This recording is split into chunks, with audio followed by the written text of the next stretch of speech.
What do you think, sir? Namaste, good morning, good evening to everybody. Namaste. I am Narsimha Prabhu. Arjun is a good friend of mine and he is also mentor for me in Toastmasters for making public speak. I hope you will evaluate me in this speech. So I will take up this session called Calm in the Storm. During this session, I will try to answer some of the questions which Arjun has addressed. I've stopped sharing the screen. Can you see my face fully? Sorry? Yes, we can. Yes, we can. I can proceed, right? Screen sharing short up. Okay, so let me start. Okay. First, let us namaste to everybody. So I welcome all of you to this session, Calm in Storm.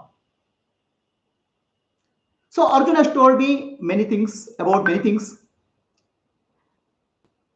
Basically, we are all of us in this session are I believe there are 40 plus. We have seen a lot of ups and downs in life. Probably we have crossed middle age and seen many challenges in life, either in professional front or home front. So we have gone through many cycles in life. I have also gone through many cycles and very extreme difficulties also in life, extreme challenges. I was very successful as a telecom designer. Then I started up my own startup company, and it started growing. And around 2000, 2001, there was a dot-com bust. Mine was not dot-com product, it was a telecom product, but all the funding stopped. And I went into very severe financial problems. That was in my middle of my career. Completely lost what my savings, made a lot of loans. Then I went through personal difficulty in the family also. My daughter was going through a lot of health problems. So all the problems started piling up one point of time. I would say it is an extreme situation. I've seen in my colleagues in the same situation with me in that company. They had to take psychiatric treatment, mental breakdown, many things happened. It's an extreme situation. I went through this for almost 3 to 4 years. No income, huge problems. So, but one thing was there. I was able to handle all these things with a very, very deep peace and silence and calmness. There was no turmoil, there was no agitation, there was no fear, there's no anxiety. Everything went as if everything is normal.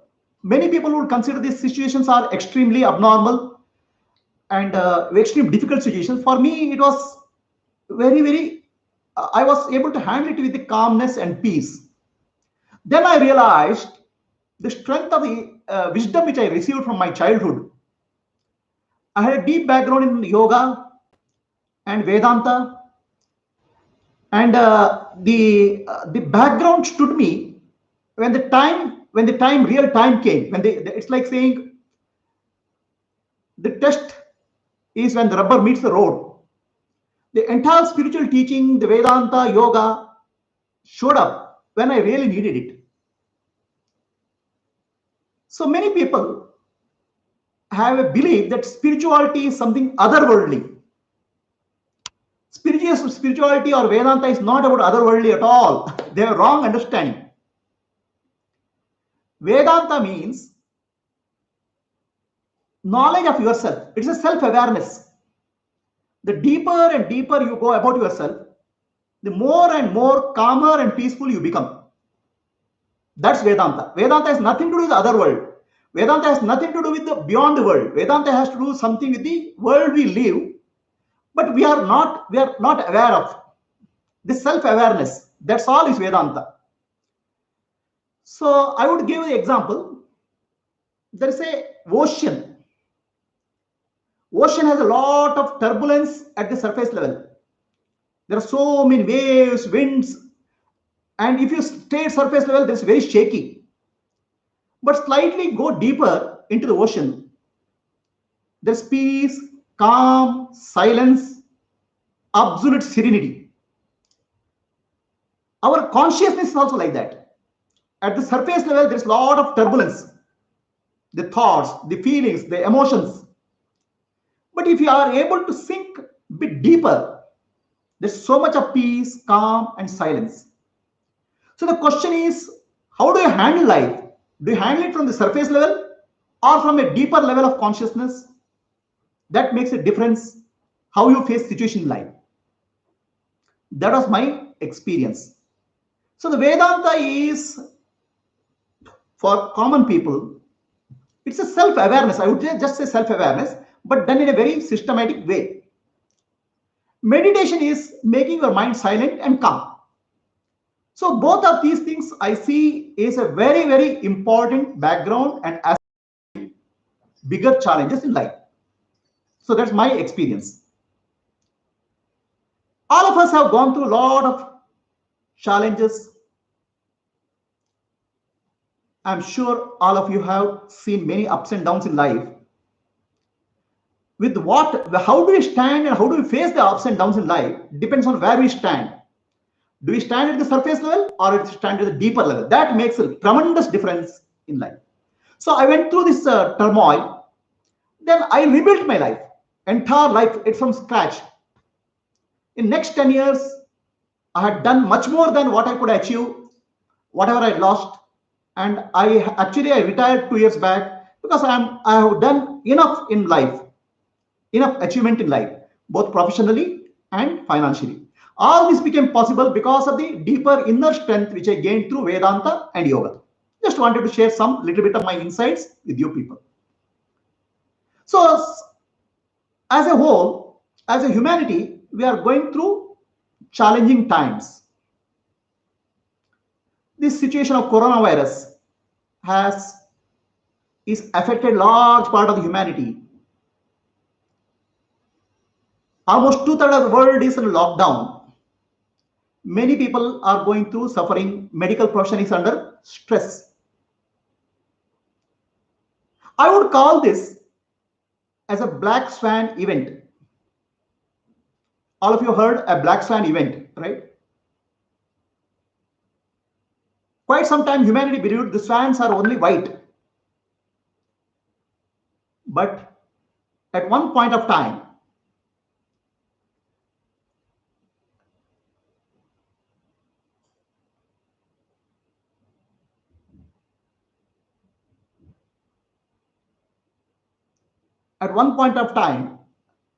a black swan was discovered. It is a very significant discovery.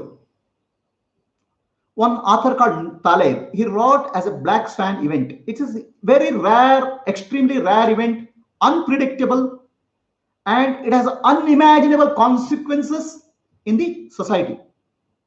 So right now we are in the middle of a black swan event in the human history. Probably this has a much more profound implication to the human history than compared to other black swan events, probably World War or probably 9/11. This has much more significant impact on the human society. First of all, it was unpredictable. Nobody dreamed of it. Of course, some people said this will happen, but they didn't know when it will happen. And nobody could see the magnitude of this.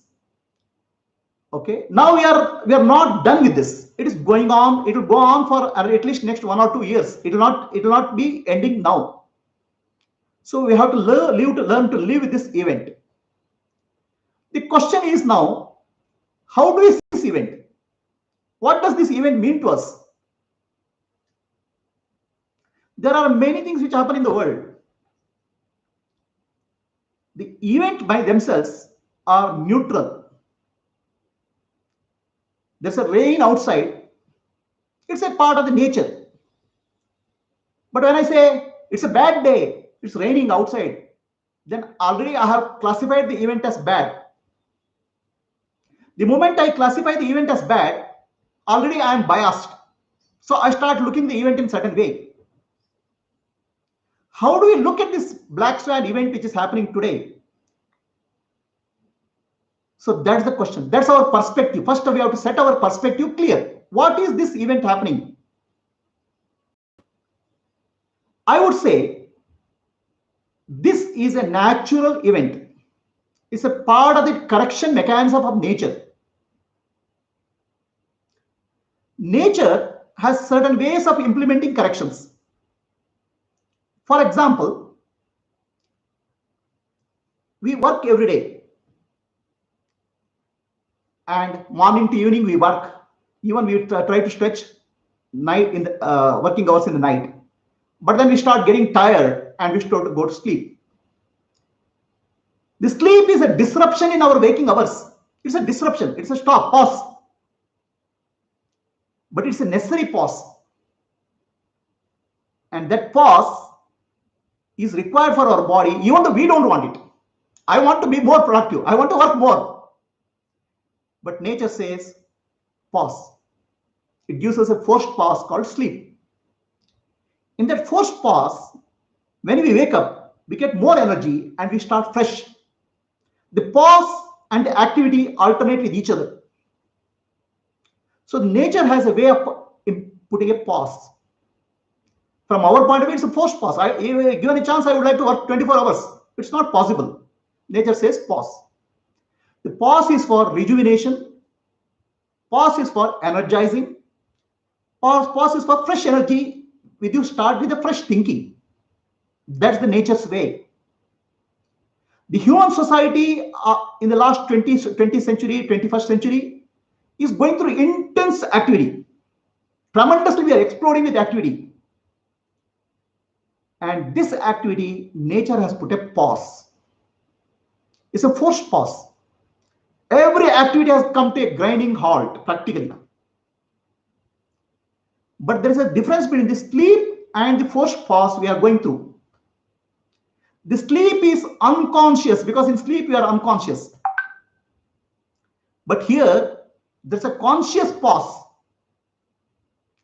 In this conscious pause, there's a lot of rethinking will happen everywhere. Every aspect of life will be, that's where rethinking will happen. Every single dimension of human life, what we know, will be thought over, will be introspected, a correction will come, and what emerges after this is a new world, entirely different from what we have seen. So we are in a birth pang of a new order and new world which is coming up. And birth in nature, all of us know, the birth is a painful process. A childbirth birth is a painful process for the mother. But the pain is nature's way of telling you, look, there is something happening. Pay attention. There is something happening. Be aware. So that is the pain. Pain is the nature's way of telling us, look, something is happening. Be aware. So the question is, are we aware? Are we aware of what's happening? And how we can respond to the situation are some of the thought process I want to share with you. Why nature gives pain as a response, pain as an attention mechanism? It's like an alarm. Okay, fire alarm will come. So without the fire alarm, then you will not run away. You will not give attention. Similarly, nature says at the time of childbirth or injury in the body, nature says it's an alarm. Be aware, something is happening. So alarm has been raised by nature, and nature has given a pause for us. And in that pause, every single human being on the earth is going through an introspection mechanism. This is the black swan event in the human history. In the World War, governments used to think, some society, some part of the world used to think. Now here, every single human is going to reevaluate his strategy, his life, and the way he works, the way he relates to society. That's why we are seeing a new order. All of us have two dimensions of life. The two dimensions comes from what we call as human being aspect of us. What is this human being? This word human being has two words. It's a compound of two words, human and being. Have you ever thought what it means to be human being? Why we are called human being? A compound of two words. The being aspect is called Atma in Sanskrit, self in Sanskrit. The human aspect is called Jiva. The human aspect consists of the body, mind, and intellect. What we call as our body, physical body, our mental world, thoughts, feelings, emotions, our intellectual ability, these three together we call it as human. The being is the intelligence aspect of it, the consciousness aspect of it. Actually, most of us have almost forgotten what is the consciousness aspect of our life, the being aspect of our life. Our aspect is entirely focuses on human, and we think we are human beings. Actually, we are not. We are incomplete. We are living we are not living our life fully. Only when you become fully human being, then our life is full. So when we live our life partially as a human aspect, there's a lot of stress in life, there is a lot of suffering in life. And what we see in the world today, the stress, pollution, because we are giving overdue importance to human aspect and not giving importance to being aspect. The entire teaching of Vedanta is to bring the being aspect into human. That's all. We have forgotten that we are human being. We are just a human. The human means, what is human? I'll try to explain. So the being means consciousness. So the Vedanta tries to bring in aspect of consciousness in our life by bringing self-awareness. So then we become, instead of human being human becomes our life. So that's what Vedanta is all about. And that is a stress-free, peaceful life, very productive and very, very creative, and lot more harmony is there in the world. So when I say human aspect, what is this human aspect? The human aspect is the body, mind, and intellect. It's a vehicle. It's for doing. Everything I have to do, I need a body, mind, and intellect. The focus is on doing, focus on action, focus on getting things done, focus on achievement. The being aspect is consciousness, awareness, the peace, the love, harmony. And the peace, love, and harmony is always in the present moment now. The action, the result, the focus, the goal orientation is always in the future. So somewhere we start living in the lower plane of the body and mind, and we forget the higher plane. So that's where the challenge of life is. And nature is giving us a warning. Nature is giving us a pause. The pause for us to stop, watch ourselves, act. And this is what is going to happen in many people all over the world. So you have heard of Dr. Bhowmik? Dr. Bhowmik, he was from West Bengal. He was there during Britishers' time, and Britishers created a artificial famine in West Bengal. Millions of people died. Britishers stopped the food supply. They created artificial famine so that they wanted to punish people of Bengal for participating in freedom struggle. Dr. Bhowmik was born in Bengal. He was there at that time, and there was a lot of poverty in his house. And Dr. Bhowmik had to go through intense suffering because no food to eat. His grandmother, she said, I am old. You take my food and you survive. You are young. You have life. And she died for him. And that boy was 16-year-old boy. He went from India to USA, India to Britain and USA. Finally, he became a top scientist. And he was the first person to do research in lasers. That laser became what we call as LASIK surgery. The surgery for which you do for eyes, that laser was invented by him. He had in his career, he had a lot of opportunity to meet great people in the world, celebrities, the scientists, the politicians, doctors, and many people. He has written a book called Code Name God. He says, because of his scientific eminence, because of his presence in the field of science, he met those people. He says one character he noticed in all the people who are top achievers. One character. What could be that character? One character which you can notice in all the top people. He said invariable is one character which you noticed in all the people in the world. And that character, that strength is called detachment. He says the higher you go, the more you grow. You learn the art of detachment from the situation at any point of time. Completely get detached from what's happening and focus on another aspect. And if required, detach from that, focus on another aspect. The complete focus, complete detachment is the art many top achievers have in life. So if he says, if there's one characteristic which distinguishes many people, is the ability to detach. The person may be in a meeting firing somebody, shouting at somebody. The next moment, he just completely detaches himself, forgets himself, and starts strategy meeting.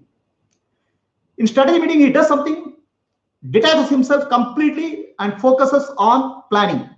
So the ability to detach, focus, detach is a very, very crucial ability which we have. So this we can see in the teachings of Vedanta. I'm just projecting the slide.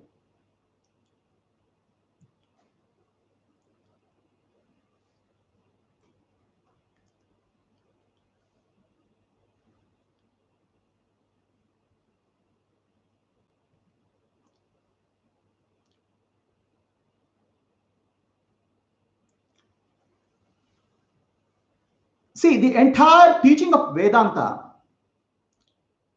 the Bhagavad Gita summarizes in a few slokas, 700 slokas. The Vedanta, of course, is a vast body of literature with the understanding practices. So, entire teaching of Bhagavad Gita is about detachment.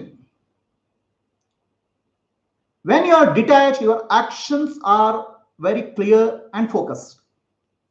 So, I just want to give a model for Bhagavad Gita, the way Bhagavad Gita teaches. Of course, there are a lot of slokas, there's a lot of description, but I would say that there are three planes of operation: the physical plane, the mental plane, and then there is an intelligence plane. There are three planes of operation: physical plane, mental plane, and intelligence plane. The physical plane is where we act. It's our playing ground. The business, the transactions, the money, the finance, the success, the marriage, the children, all these are in physical plane. It's a plane of action. And the plane of action, the nature of this physical plane is like surface of a ocean. It can change anytime. Tremendously it can change. It can go through sudden changes, drastic changes, or it can be small wave or big wave. The small wave, big wave we face in life, we have faced in life. But suddenly a cyclone may come, a tufan may come. That's what we are witnessing now in the situation when coronavirus is affecting the world. So what we have to understand is that the physical plane is full of turmoil, full of uncertainty, full of what I say surprises. It's our playing field. A problems in a physical plane cannot be solved at the physical plane. You have to rise one level above physical plane to solve the problems in the lower level plane. You cannot solve the problem in the domain of the problem. You have to go one domain above to solve the problem. You have to detach from that domain to solve the problem in that domain. This you can see let's say there are some people who are there are many types street fights happen in India. Somebody is hitting somebody, somebody is hitting somebody, everybody is joining, everybody is hitting everybody else. Nobody knows who is hitting whom, for what purpose. Okay, so everybody has become a part of the problem because they're in the same domain. Then somebody comes and says, why are you fighting? So this person says, that person didn't give me 10 rupees. Are Baba, give 10 rupees and finish the problem. No, the problem is over. So the person who is coming there, he's a bystander. He's not a part of the problem. He is coming from a different domain and he is able to solve the problem of this domain, fighting domain. So we have to solve the problem of physical domain, not in the physical domain, but in the higher plane called mental domain.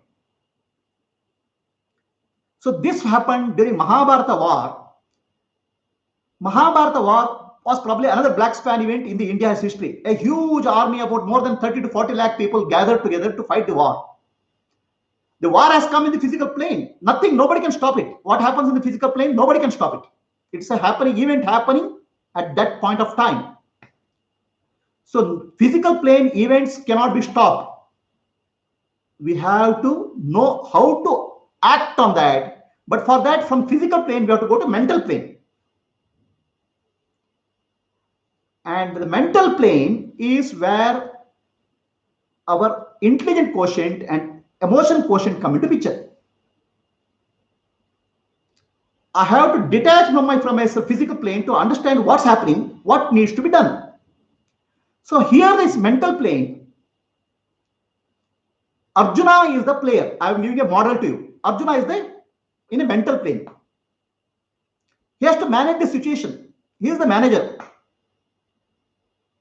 And he is one person with a very high IQ, intelligent quotient. He has come from the best school in the world that time, from Dronacharya.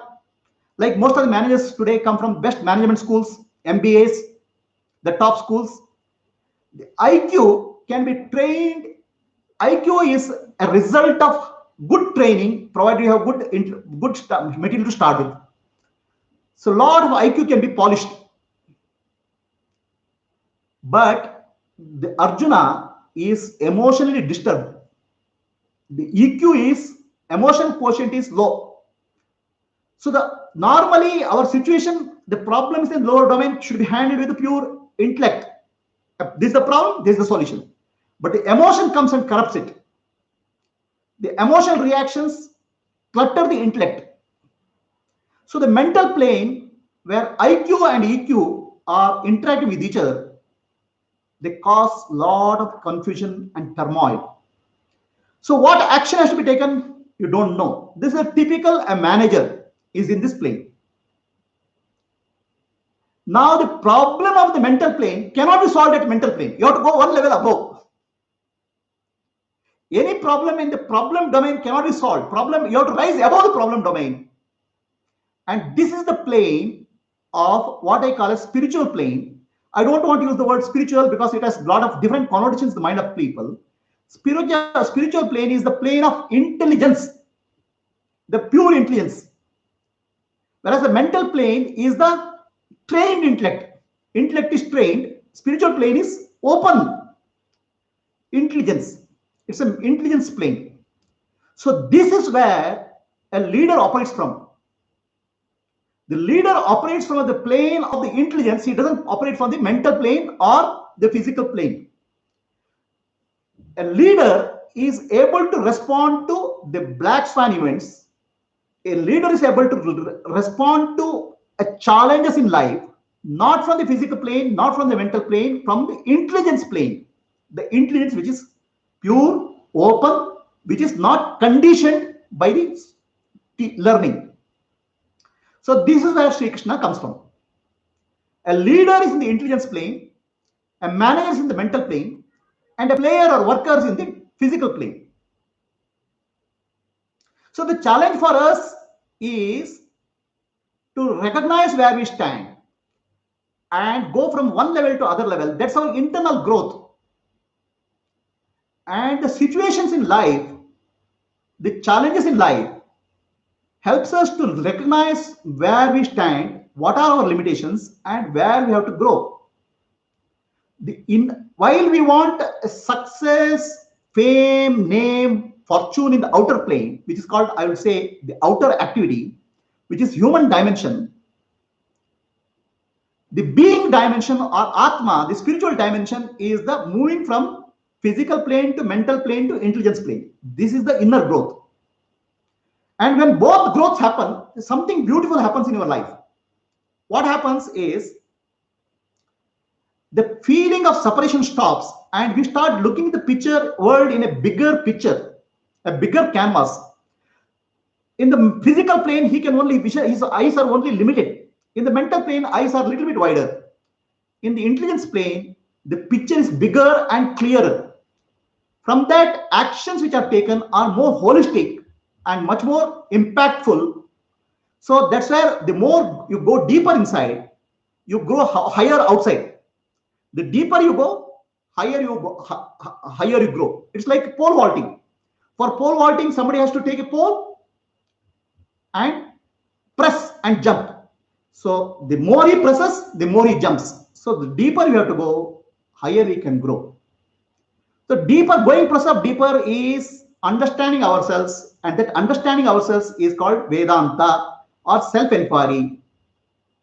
Teachers like Ramana Maharshi said one simple thing: who am I? Find out who am I. That's all. To find out who am I really is Vedanta. And how I can relate to the society, how I can interact with society, how I can contribute to society is the human dimension. So the being and human have to be harmonized. That's what life is all about. And possibly this is an event which is happening, giving us that opportunity. Because at the plane of physical plane and mental plane, the teaching of our Sanatana Sanskriti and Vedanta, we are called Jiva, individual soul. An individual soul is also called Hamsa, a swan. Incidentally, it's called Hamsa, swan. Because Hamsa is troubled by the turbulence of the water. And when you go to a spiritual plane, intelligence plane, he is called Paramahamsa or a super swan. Is not affected by the turbulence. Is operating from a deeper level. That's called Paramahamsa. So the characteristic of a person who is there is called Sthitapradna Lakshana in Bhagavad Gita chapter 2.57 to onwards it says. I'll just tell one sloka, I don't want to bombard you with Sanskrit. Dukeshu anudignamanaha sukeshu vigataspraha veta raga bhayakrodha stitadi munirchate. The physical plane events have positive, negative, like and dislike. Do not get affected by dukkha, sorrowful events, or get elated by joyful events. Attraction and repulsion should not affect you. Bhayakrodha, fear and anxiety or anger should not affect you. Then you are established in the intelligence plane, and the intelligence plane, the pure intelligence works where there is not cluttered by any biases, any thought process, any emotions. That pure intelligence and pure silence starts affecting all the lower level activity, and that's where you from a jiva you move into a sthita pradna. So this is the entire teaching of Bhagavad Gita summarized in a model. Of course, there are a lot more details, but that's summarized. So how do you go from one plane to other plane is the art of detachment. That's called witnessing, becoming sakshi. Suppose we are able to observe some events in life without attachment, without commenting, judgment, our mind will be clear. The thoughts will be clear. The actions will be clear. The moment we judge, we are already biased.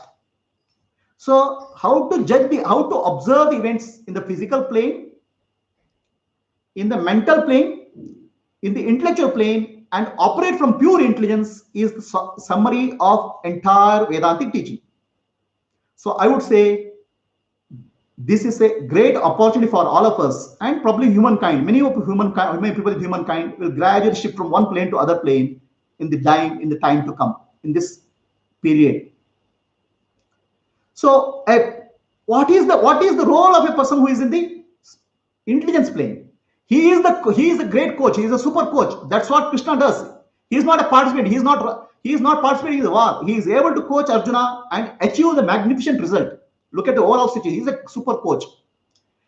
And the person who is on the intelligence plane can bring in paradigm shift in the whole society, paradigm shift in the thinking. He's full of wisdom. Coming to lower plane, that's the nature of a leader. The coming to the lower plane, a manager, he is trained. He is trained, well trained in the school. He is well trained in the different top schools. He knows these are the problems in the past. He knows the case studies. Based on his case studies, how to take care of the future. He knows the past and future. His is based on the training, whereas the leader is based on the wisdom, the intuition, the intelligence. A manager is good in planning, strategy, but all based on the past data and future projection. But any calamity happens, any problem comes, he is thrown out of gear because mind cannot do that. Understand that.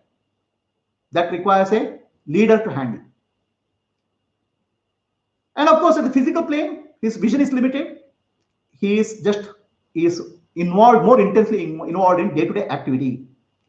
So, like this, for us, all of us, this possibly we should not treat as a what we call as how we look at this how we look at the situation, how we look at the event, how we look at the current what you call as scenario. I would say that it is the humanity is taking a pause for introspection, pause for rethinking, and rethinking will happen in all the spheres. First, it will start with the individual, at the family level, at the society level, at various business aspects, the government, the healthcare, the military, and international relationships. So many levels rethinking will happen. This is a pause, and once we go through this pause, there's a tremendous resurgence of energy will happen. It's a rebirth of a new world will happen. What is the shape of that? We don't know. But many of the leaders present here will have an opportunity to shape that, to shape themselves, to bring a new paradigm into their own life and into the society in this period. So you are that leaders. So that's why I'm communicating to you. What will happen to business? How the business will change? We don't know. But many things will happen. First thing is, earlier we were struggling work-life balance. Work from office, go to home, travel. Now the work and life will get integrated. Work-life balance is no longer a question. It's an integrated situation. So how will you face the life? So there are situations where big corporates, big buildings where you go and work. Now the work will office will be distributed. Will be watching virtual teams, virtual people working. So we don't meet your colleagues for a cup of coffee or tea. We may meet your colleagues over 1 year later. So how your social interaction will change? And day in and day out, husband and wife face each other. Okay, they will start seeing the different dimension of each of them in home. Work and life balance, the question will be sharing of work at home. That also question will come. The children will be more exposed to remote education, online education. The humanity as a whole is being pushed out of comfort zone. This comfort zone is totally gone. The good old days will not come back. The new days are getting born. The new birth is happening. The earth, humankind is going through a labor pain. We are participating in the labor pain. And labor pain is a way of telling us, look, something significant is happening. You participate, you dynamically contribute, and you can shape this. That's what leaders are made up of. They see the black swan event, see the paradigm coming, shift the paradigm, create the paradigm. Creativity is all about leadership. The direction, the coaching is leadership. So that's what I hope many of you will be able to have achieve in life. Now coming back to Coming back to summarization, I will just say 1 minute. I'm sharing a screen.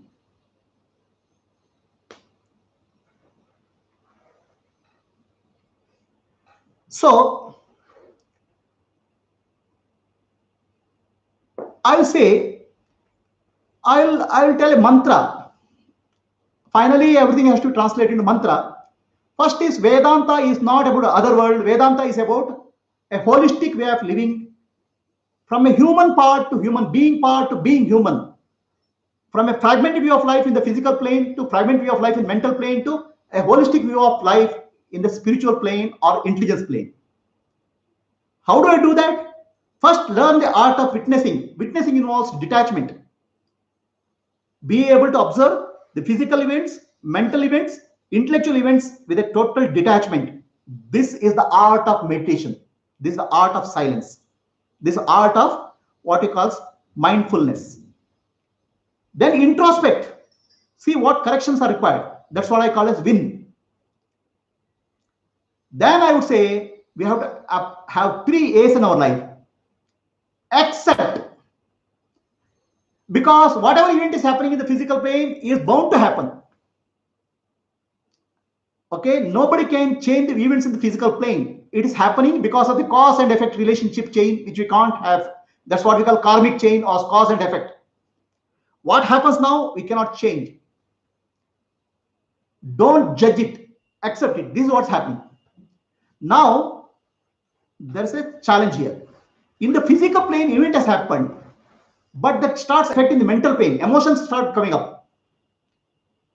It's like a ship is in water, but water should not be in the ship. The moment water is in the ship, your ship is gone.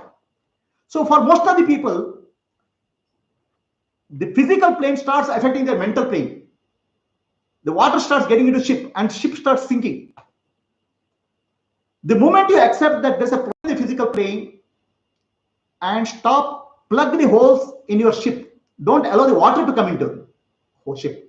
So that means accept it and adapt. Yes, there is something has to be done. No point of regretting, no point of worrying, no point of getting confused. What should I adapt? Accept, adapt. Then act. For acting, we can react. The reaction comes from the mind, the past impressions, the future worries. Action comes from the consciousness. Action comes from the intellect if it's a trained intellect. So for a leader, for a leader, it comes from the intelligence, pure intelligence. A creative action comes. For a person in the leadership position, it will come based on this training. It comes. So act, don't react. Welcome the new world. We are there. We are going to witness the birth of a new world where there's a lot of rejuvenation is happening in human society, human being, and the way we live. And all of you who are participating here are going to shape that. I hope you all the best. And I'm open to any questions now.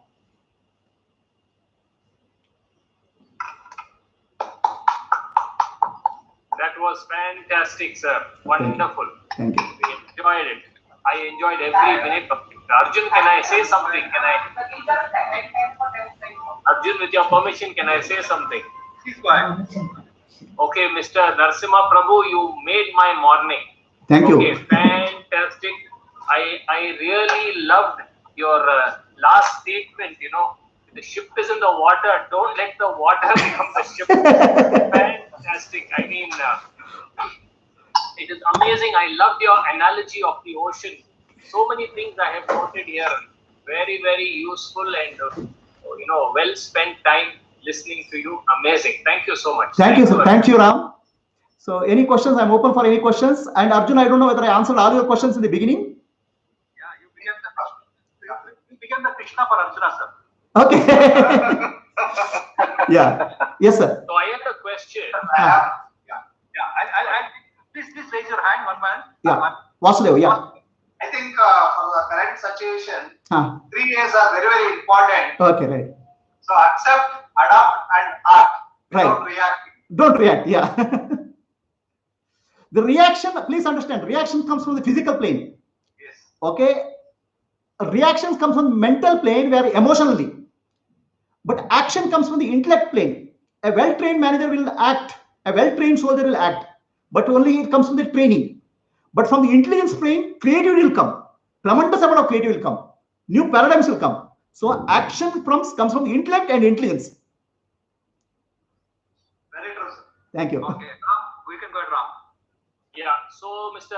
Prabhu, I had one question. Uh-huh. You know, Vedanta. So one of my favorite gurus is Swami Swarupananda from the Chinmaya mission. Okay. And when you use the term BMI, body, mind, and intellect, so I have read a lot and I have listened to Swamiji a lot. Right. And I had this question for you. Right in the beginning, you said meditation is making the mind calm and silent. Right. Okay, from what Guruji had in one of his talks had said, the mind can never be silent. Right. The mind will always have a flow of thoughts coming into it. Correct. Like a stream of water that comes down from the mountains. Correct. So I want to know from you, right. How can one... I got the question and I'll answer the question. Okay. So your question is, mind cannot be made silent because mind, there's nothing called mind actually. There's nothing called mind. So mind is nothing but a flow of thoughts. So how can mind be made silent? That's the question. Correct? True. So actually this is a very colloquial way of communicating to people. Mind has to be silent. Actually, that's not the reality.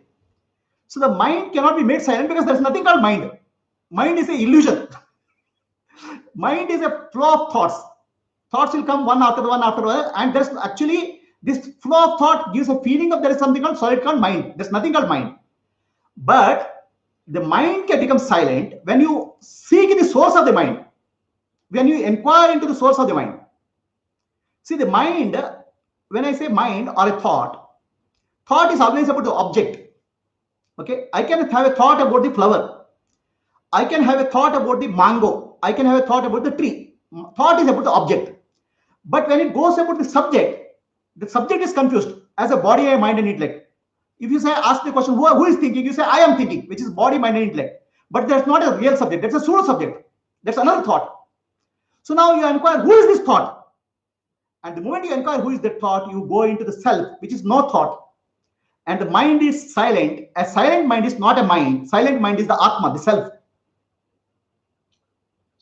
So if I may add to that, so when I asked him this, I said, Swamiji, I have been trying my level best to try and meditate, but I am unable to stop the flow of thoughts going to my mind. Right. So he said, Ram, you can never stop the flow of thoughts that is going in your mind. Right. What you need to do is rise from the lower and move to the higher. Correct. So let go of those useless thoughts and think of higher thoughts. Right. Just like a stream, when it comes down from the mountain, it is pure and crystal clear. Correct. But as it comes down into the plains, it gathers silt and dust, and it becomes very muddy. Exactly. So move away from those muddy thoughts and move up to those clearer thoughts. Correct. So that is what he had told me. That's right. Exactly. That's precisely. See, from the physical plane, thoughts of the physical plane, thoughts of the mental plane, we have to move our thoughts. Who am I?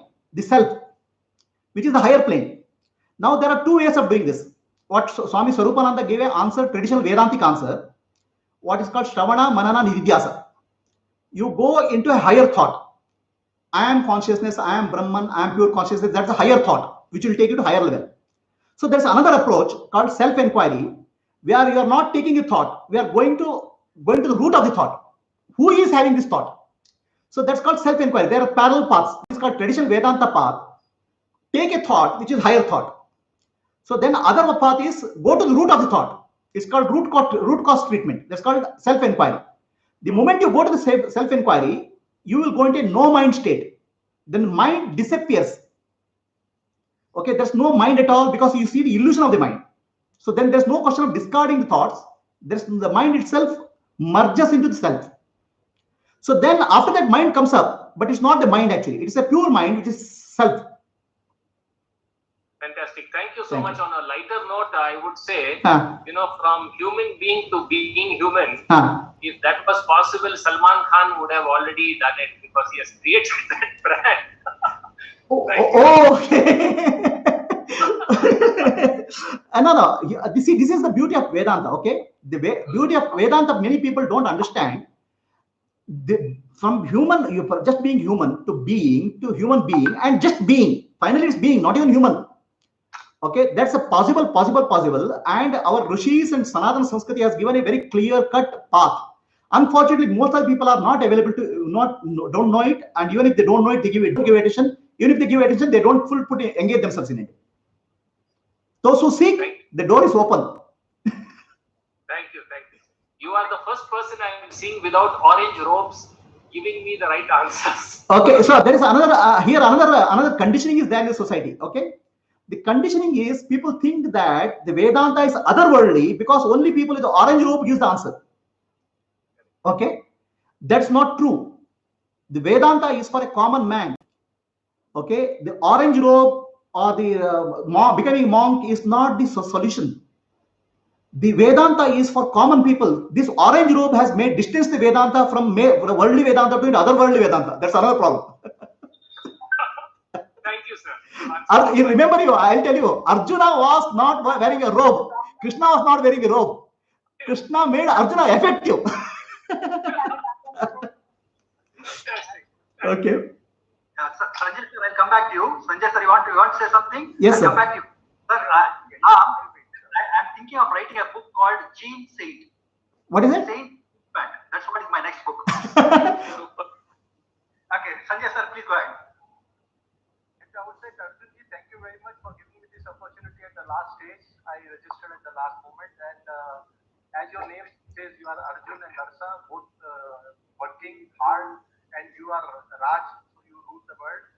And what better way to start the last day of the COVID second lockdown? And Narsin Prabhuji being there, Narsimha and Prabhu both. So namaskar to all of you. Thank you very much. I have some confusion on few words. So the words use, misuse, and abuse are interchangeably used, and the distinction line is very thin. And similarly, as they say, simple and difficult. So as the going says, it is very simple to make things difficult, and it is very difficult to make things simple.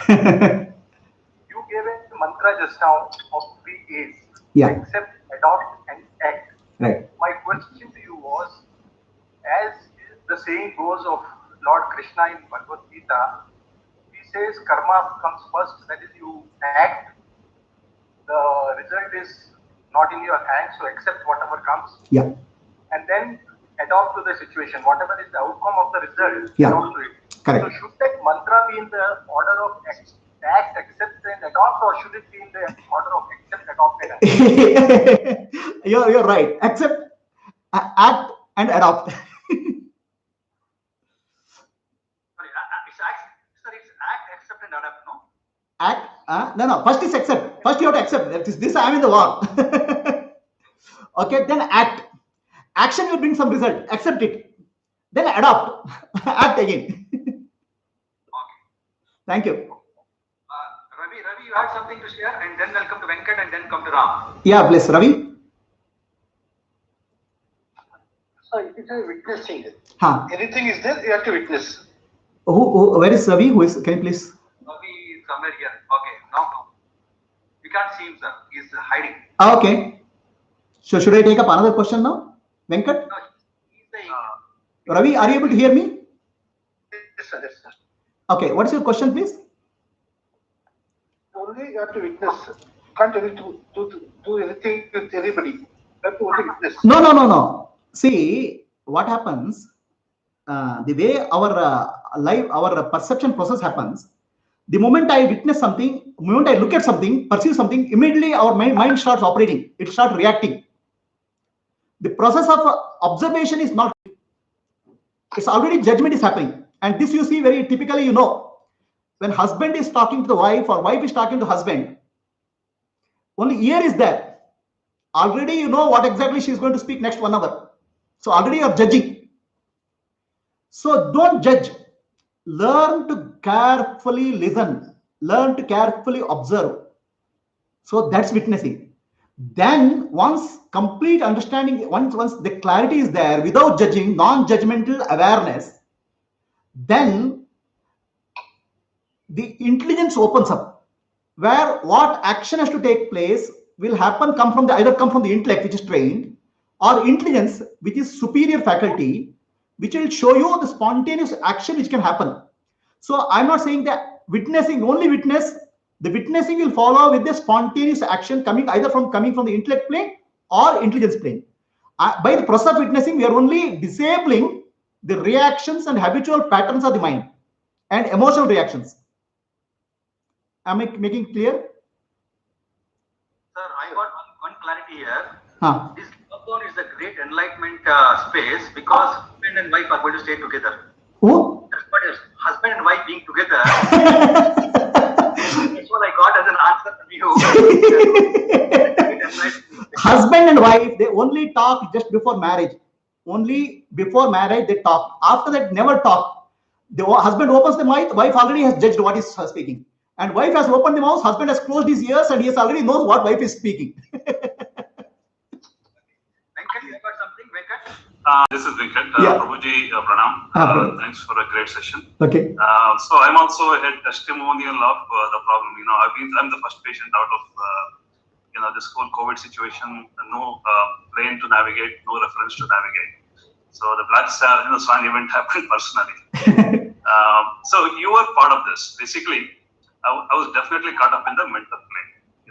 That intelligence and emotions were mixed up. And guru like you need to come and navigate me out from the intelligence plane.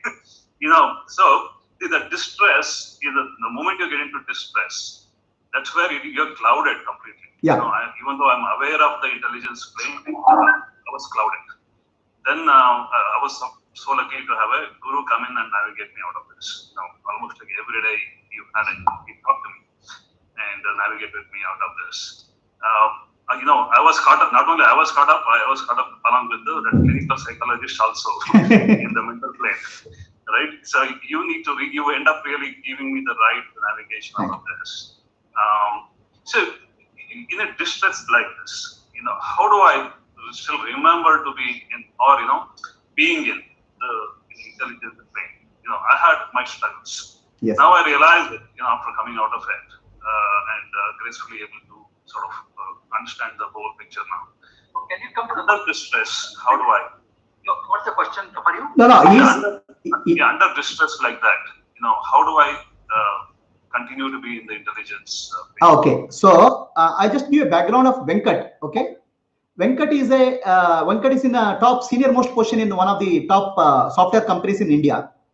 He had to travel to USA for office work, and while coming back, he got the COVID virus, and he was the first person to be admitted. One of the first persons to be admitted in Karnataka, and he was also one of the first persons to get discharged from the COVID treatment. He recovered, and many TV channels and all those came interviewed him. So when in the hospital, he faced a lot of challenges. The challenges are, first is the hospital was not set up at all. It was actually people are setting up the COVID center, so there are no facilities. But doctors were hardworking and dedicated. They tried to help him, but the patients themselves have challenges. They are in isolation. There's no human contact, and fever is there for 100-degree fever is there for 10 to 15 days. It unsettles the person. It creates a lot of stress, and they see the doctor only twice a day, morning and evening. Rest of the time, even to go to the restroom, they have to carry their drip in their hand. So it's for most of the people, it's very, what I'm saying is distressful, which is actually mentally imbalances. So the doctors brought in psychiatrists from the top institute and everybody talks on the phone. And psychiatrists are actually in the mental plane. They are not in the spiritual plane. They are not in the intelligence plane. So they add their own confusions to the patient. So I had to interact with Venkat everyday basis. Gradually bring him, and he goes through a lot of turmoil. And added to that, the turmoil created by the counseling which happens from the psychiatric department also. So I gradually brought him to a higher plane where he is able to see things more clearly. Now the question here is, Venkat is asking a question. He has understood the situation because he was my student for last 5 years. But after last 5 years also, when distress comes, he's in trouble. So he asked me, what is the how we can maintain the equanimity in the distressful situation? Okay. So this is where Yuddha Kale Shastrabhyasa doesn't work. You cannot shift your physical plane to mental plane to intelligence plane when the war is going on. Okay. You have to do physical exercise when you are healthy. When you are not well, you cannot do exercise. The habits of doing exercise when you are healthy will take you through the periods of disease. If you know how to do shipping in the normal water, you know how to do shipping in a troubled water. So what you have to do is, the spirituality is a day or contemplation, Shravana, Manana, Nididhyasa or Atma Vichara has to be a regular habit for you even when you are not disturbed. And making the mind peaceful to Shravana, Manana, Nidhyasa, Atma Vichara, you have to do as a continuous basis. When the really trouble comes, that will take you through. Are you not able to hear me? Correct. I got it now. I got it. Right? So my suggestion is, make Vedanta, make Nididhyasa, meditation as a part of your life. Then you will sail through life. And finally, one day you get enlightened. Then after that, there's no practice. You start teaching. Okay. I got 2 more people. We may take 5 more minutes. Yeah, please. Question? 5 more minutes. Yeah. We'll go to Anant and then Venkat. Who is speaking? Anantan. Yeah, Anantan. Please go ahead. Thank you for being available for us in this critical times and supporting. Can you speak a bit louder, please? Is it audible? Yeah. So what I'm saying is, like, thank you for being with us in all these critical times and guiding us, not only in this session and the daily sessions about the meditations which are being conducted from 7:30 to 7:50 is amazing, and literally there is no distance which I am feeling, wherein I am feeling your presence, and thank you for that. With respect to this session, the key takeaway is the 3 planes of the Bhagavad Gita field is very catching, and it's very nice. And win, introspect, and accept, adapt, and act are the key takeaways. It's just a very beautiful thing which got straight into the mind. Thank you. Thank you, Anantan. Thank you. Next question. Next question, Venkat. Thanks, sir. Sorry, I wasn't able to join on time, but thank you for this session. It's brought in a different perspective to the whole process of living itself. I have 2 questions, and I'm sure somewhere you would have answered it earlier. But my question is, how does, since you mentioned about transiting from a physical to a mental to an intelligence plane, obviously it's all about raising your level of being. How does one actually transit from one plane to another? Because that question has been answered already. Okay. I think that not take it right now. Okay. The second question to me would be, then, does the subconscious mind play a role here? See, actually this yeah. So now what I'll do is I'll take the other questions also. We'll see whether there's a similarity. Then we can club all the things and answer. So Okay. Yeah, please. Sure. Does the question is of subconscious mind? I'll answer together. Okay. Next. Okay. Next, Venkat, Dr. Venkat. Good morning, sir. Thank you. We now know why Arjun is always perfectly focused, because he has the Prabhu to guide him through. Thank you, Prabhu sir. And yes, so I'm an eye specialist. Thank you for also bringing up Dr. Great reference there, and really shows how, when you are faced with challenges, the only thing you can do is to rise above it. Correct. That's the perfect way. But here, we are faced with a lot of conflict. We've been attending a lot of webinars, and even yesterday there was a thought process on this. There was a psychological intervention for doctors that was actually mentioned. We have a very, very strange situation here. A no escape kind of situation. The earliest deaths of doctors have been actually the ophthalmologists. And there are a lot of manifestations which will come in the eye, and those patients will be asymptomatic otherwise. Correct. So that is one of the biggest challenges that we have. Yes. So there is two things here. One, a call for duty, a sense of fear, and also a sense of uncertainty. And so basically, where do you draw your mental attitude here? Okay. It's very confusing actually. Yeah. So where do you play the mental attitude in the crisis? Okay. Handle crisis. Am I right? Yeah. Yes, exactly. Perfect. Okay. And a quick question from you, Karan. If you got anything, please share. Yeah. Sister, I don't have a question. I just want to thank Sir, Narasimha Prabhu Sir, and Arjun for this opportunity. I really like the idea of the three planes, physical plane, and then you have the mental plane and the intellectual plane. Not intellectual, intelligence. Intellectual plane is mental plane. Intelligence. Yeah. Intelligence plane. Yeah. Sorry. Yeah. And how you navigate through these different planes and the idea of detachment. Right. These were really, I was stuck with these ideas. You're very good. It has been a big learning experience. This is my first time I am participating in this. Okay. So thank you so much. So okay. Pleasure. I'm based in Pune. Okay. And it's almost after 40 years. I am so nice to see Arjun, who was my classmate in school. Okay. So shall I answer the question? 1 minute, sir. Can you all write your video so that screen so that I can take a snap as he's answering the question? Thank you. Okay. Go ahead. So there are two questions. One is question about the subconscious mind. Okay. This question of subconscious mind is actually the word which is coined by the Western psychologists: conscious mind, subconscious mind, and unconscious mind. In Vedanta, there is only consciousness. That's called Sarvam Khalu Brahma. We give various names for that.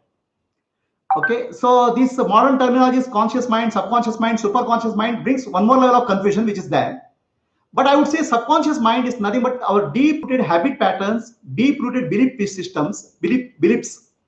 So now what happens when you go through a Vedantic process, teaching, you are addressing your deep-rooted belief processes. The whole our belief systems, whole our habit patterns, subconscious impressions come from a self-identity. Who am I? It is formed at the childhood or it forms at the later part of life. So now as that identity, self-identity gets dismantled, as a witness, pure witness, the higher and higher intelligence starts flowing into the body-mind complex. So the subconscious mind gets dissolved, replaced by the pure consciousness or awareness. So the whole process adapted by psychologists in the Western world, they try to dissolve the subconscious mind in the subconscious mind. Mental domain, they're trying to solve the problem. It won't work. The mental domain problem of subconscious mind has to be solved from the intelligence plane or spiritual plane. So that's what Vedanta approach is. I hope I have answered your question. If you don't get the answer, you can ask a follow-up question. Now I'll come to Dr. Venkat's question. So the doctors are facing, medical professions are no doubt in a very tough situation. They are facing the call of duty, the call of the fear, the anxiety, and this workload. Number of patients are coming. So all these things are suddenly come at one point of time. No doubt, based on your doctor profession, medical profession, you will take the call of duty as primary. Actually, will give secondary importance because that's your duty. So anything comes, personal compromises you'll do later, but definitely a patient is dying on the bed, you'll always give, even risking at your life, you may attend the patient. So the call of duty comes first, then personal aspects come next in your profession. You are trained for that. That's how you are. A soldier going to the war is always trained for sacrificing himself, even forgetting his family members. That's the call of duty. So now the question is, call of duty, the order of priority is very clear to you because that's what we are trained for. So there's no question of answering what is the order of priority. The question is that how do I handle my internal states? Okay. Exactly. Okay. The internal states you have to handle, okay, by knowing that there is from physical plane, the whole thing, COVID situation is happening in the physical plane. At the mental plane, you are facing anxiety and stress and fear. Okay. So now, from the mental plane, you have to rise to intelligence plane. So for that, you need to have some amount of detachment from the mental plane. So this detachment comes through two ways. And please understand, you are a doctor by profession, right? Are you? But you are not a doctor. In reality, your consciousness. Your true identity is consciousness, which is what you call as Brahman. So now you are not operating from your true identity, you are operating from a pseudo identity. Okay. The fear and anxiety are related to pseudo identity, not to the true identity. The question is how you come from the pseudo identity to true identity. All the solutions which I can give you, I can give a counseling that a good psychologist will give. Don't worry, focus on present. That's a mental plane answer. The mental plane answer is like giving a painkiller for cancer. Okay, it doesn't solve the problem. The answer for your question is you have to find your true identity, which is not in the mental domain. You're not a doctor, you're not a husband, you're not a wife, you're not a family member. You are consciousness, you are Brahman. That's your true identity. You have to shift here from true identity, which is not real, at true awareness. That's the solution. Now, whether that can be done in the short time, I would say it takes time. But right now, I would say that take the call of the duty and try to balance, take adequate precautions for your family and face the call of duty. But as a long-term solution, you shift your identity from doctor to the reality. Thank you, sir. Okay. Thank you. So nice. Thank you very much. Thanks all. Thanks to you all who made it today. And such a beautiful day was made because of Person Prabhu. I'll only share a prayer and then you can close it. Anandamai, Chaitanyamai, Satyamai, Parameshwari. Anandamai, Chaitanyamai, Satyamai, Parameshwari. Chaitanyamai, Satyamai, Parameshwari. Anandamai, Chaitanyamai, Satyamai, Parameshwari. Thank you very much. Namaste. Thank you. Thank you. I log out. Please leave your numbers if you want something like this in the future also. I got many numbers, but some of the numbers if you do not want to participate. Okay, thanks. Thank you. Question. So there are a couple of questions from live streaming. The first question is the intelligence plane and the witness plane are same? See, yes. When I say intelligence, I want to use the word intelligence or consciousness or Atma, the self, or pure awareness or Brahman, all in the intelligence plane. They are all intelligence. Brahman is infinite intelligence. Pure awareness, consciousness, all they mean same thing. Can I say true leader will operate as a Sakshi, not as a Jiva? Yeah, true leader operates from all. See, true leader operates in all the planes. Okay. The question is does the true leader operates as Sakshi, not as Jiva? True leader operates from all the three planes. A Jiva operates in the lower plane, whereas a true leader takes the bigger picture as a Sakshi, then comes down to the leadership level and comes to the Jiva level also. He can operate in all the planes. That's why he is a leader. Okay, he may operate. He may give direction from the Sakshi plane, or he may come down to individual operation plane also. So he has the ability to operate in all the planes, but understanding happens at the Sakshi plane. Mind gets affected negatively due to drastic changes from Corona. How to use this situation of mind to drop the mind? That too when the mind is at peak frustration. So the question is, the Corona has given a lot of frustrations to the mind. How to use the situation of mind to drop the mind? That too when the mind is peak of frustration. See, this is what I said. Yuddha kale shastrabhyasa. You have to, when the war is on, you cannot learn how to use the weapon. You have to learn how to use the weapon when the war is not there. You have to get the weapons training. Like that, you have to spend time on introspection, meditation, contemplation, Vedantic Vichara. using the time available. So there's no quick fix solution. There's a long-term solution. So the intellect is being a part of the mind. How can I use the intellect against the mind or ego? See, intellect is not a intellect. See, there are 4 functions of the question is intellect is also part of the mind. How can I use the intellect against ego? See, intellect is also part of the mind. Mind has 4 functions. It's called manas, buddhi, ahankara, chitta. Manas is what pursues the world. Buddhi is the decision maker, intellect. Okay, ahankara is the ego. Chitta means memory, impressions. Ultimately, the master of the mind is the intellect function. Intellect is the master. But because of the impressions, these impressions overpower the intellect. By Atma Vichara training, the intellect is made powerful or sharper. The intellect becomes subtle. So the intellect will rise above the emotions, above the ego, to be able to become the master and starts working under the guidance of Sakshi rather than the ego. Vedanta empowers the intellect. Thank you, sir. It was amazing. Lot of takeaways in this session. Thank you, Girishaya.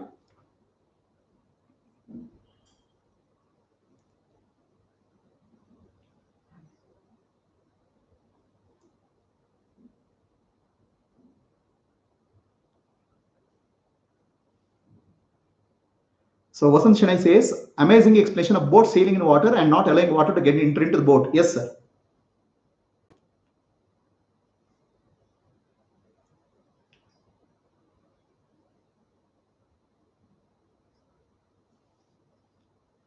So the question is, I am operating from a subconscious mind. How I can jump to higher plane? See, this is all everything.